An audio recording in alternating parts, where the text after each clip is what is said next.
Mes frères, mes sœurs, salut à vous.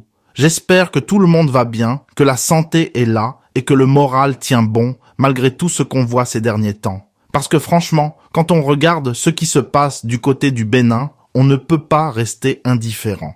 L'actualité politique là-bas, c'est du feu, du vrai feu. Et le nom qui revient sur toutes les lèvres, c'est celui du colonel Pascal Tigri. Mais avant tout, asseyez-vous bien, prenez un peu d'eau, parce qu'on va en parler tranquillement, sans se presser. Il faut bien analyser les choses, comprendre le fond du fond avant de tirer des conclusions. Vous savez bien, dans ce genre d'affaires, ce qu'on voit à la télé, ce qu'on lit dans les journaux, ce n'est jamais toute la vérité. Il y a toujours des zones d'ombre, des fils tirés ici et là qu'on ne voit pas du premier coup d'œil. Alors, reprenons les faits depuis le début.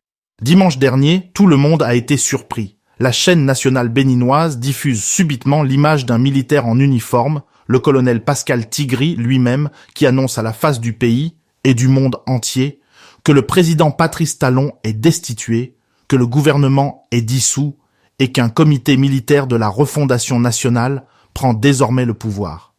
Vous imaginez un peu le choc dans les foyers béninois? Les gens ne savaient plus quoi penser. Coup d'État, mise en scène, confusion totale. Mais ce n'est pas tout. Quelques heures plus tard, comme par magie, on voit le président Patrice Talon lui-même apparaître à la télévision. Calme, posé, affirmant qu'il est toujours aux commandes.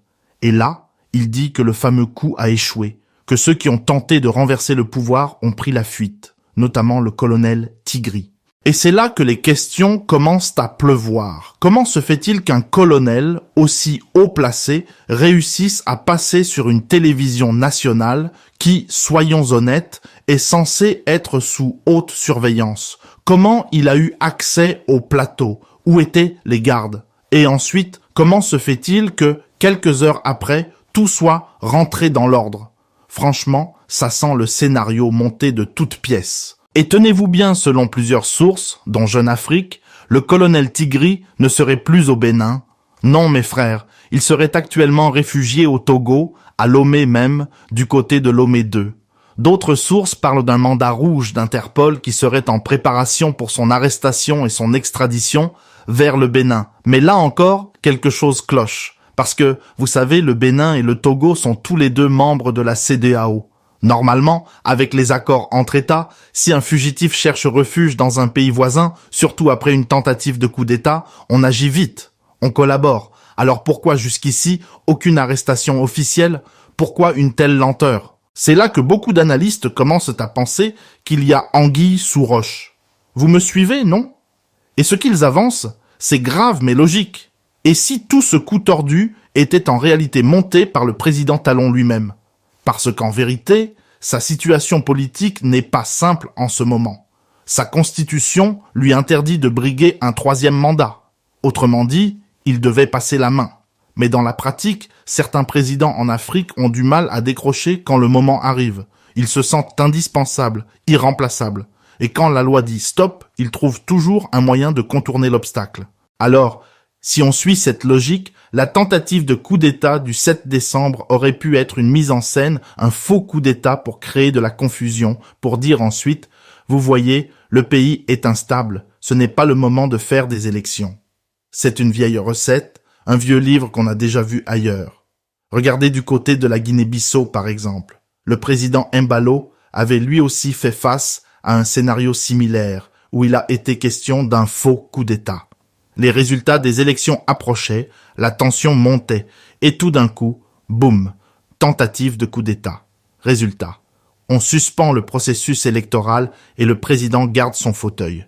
Coïncidence? Je ne crois pas. Et si on revient au Bénin, les incohérences sautent aux yeux. D'abord, un militaire réussit à faire une déclaration à la télévision nationale, une télé surveillée 24 heures sur 24. Ensuite, ce même militaire disparaît dans la nature sans qu'on puisse le rattraper. Puis, les autorités disent « On sait où il est au Togo ». Ce n'est pas crédible, mes frères. C'est comme si on nous prenait pour des enfants. Et ce qui rend la situation encore plus étrange, c'est qu'on parle même de sommes énormes qui auraient circulé en coulisses. Vous avez entendu comme moi ces rumeurs? Plus de 1400 milliards de francs CFA auraient été proposés par la France via le Niger pour convaincre les militaires de renoncer à leur plan. Si cela est vrai, c'est encore une autre dimension du problème, parce que ça veut dire que derrière ce coup d'État, il y a non seulement des intérêts politiques internes, mais aussi des influences extérieures, des pressions venant d'ailleurs. Et là, ça devient très très délicat. Mais bon, restons prudents. Tout ce qu'on dit ici, c'est de l'analyse à chaud, des recoupements d'informations. On essaie simplement de comprendre. Parce que la vérité, c'est que tout est flou. L'affaire est confuse, désordonnée même. Un jour, un média affirme que Tigri a été arrêté. Le lendemain, un autre dit qu'il est libre et qu'il prépare sa défense. Tout ça nous montre une chose. La communication du pouvoir béninois est complètement brouillée. Et quand la communication d'un État est confuse, c'est souvent le signe qu'on cache des choses au peuple. On ne veut pas dire la vérité frontalement. Et maintenant, parlons du fond politique. Si, comme beaucoup le pensent, tout ça n'est qu'une manœuvre pour repousser les élections, alors on est face à une stratégie cynique, mais calculée. Parce que si on déclare que le pays est instable à cause d'une tentative de coup d'État, on peut automatiquement reporter les élections jusqu'à nouvel ordre. Et jusqu'à nouvel ordre, ça peut durer longtemps. 1 an, 2 ans, 10 ans, même si on veut. Et pendant tout ce temps, qui reste au pouvoir? Le président Patrice Talon, bien sûr. Pas besoin de vous faire un dessin. Et vous savez, ce genre de manœuvre, on l'a déjà vu dans d'autres pays. C'est un peu la même recette. On crée une crise, réelle ou simulée, on invoque la sécurité nationale et on gèle le processus démocratique. Les institutions tournent au ralenti, l'opposition est muselée, les médias indépendants sont sous surveillance et pendant ce temps, le président reste bien installé au palais. Mais attention mes frères, attention à ne pas tomber non plus dans le piège des fake news.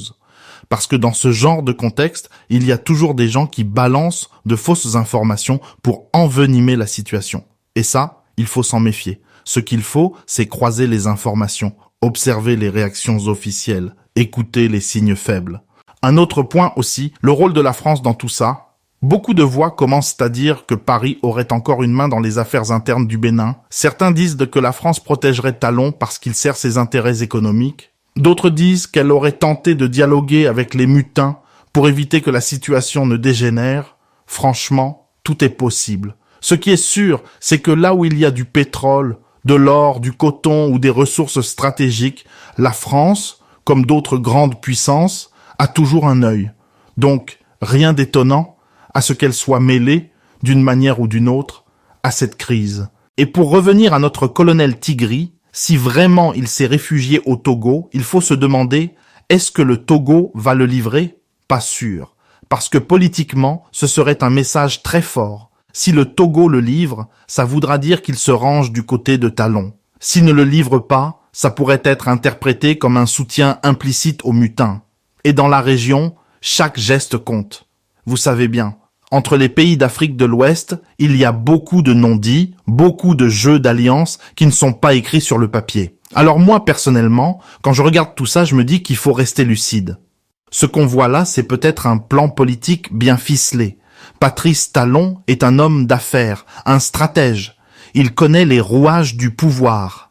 Créer une tension pour retarder des élections, c'est dans ses cordes.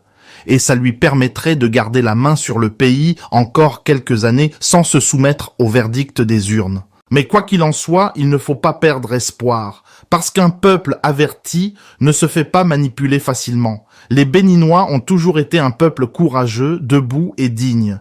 Et tôt ou tard, la vérité sortira, parce que la vérité, c'est comme le feu, on peut l'étouffer un moment, mais elle finit toujours par brûler ce qui est faux. Alors, mes chers frères, voilà un peu mon analyse, ma lecture de la situation. Je ne détiens pas la vérité absolue, mais j'essaie juste d'observer, de comprendre et de partager avec vous ce que je vois. Ce que je vous demande maintenant, c'est de me dire ce que vous en pensez. Est-ce que, selon vous, il y a eu vrai coup d'État ou simple manipulation? Est-ce que Tigri est réellement un mutin ou juste un pion sacrifié? Donnez vos avis dans les commentaires, discutons-en ensemble, parce que c'est comme ça qu'on avance en partageant nos points de vue. Et surtout, restez éveillés, mes frères. Dans ce monde où tout est manipulation et intérêt, celui qui dort trop longtemps se réveille déjà dominé.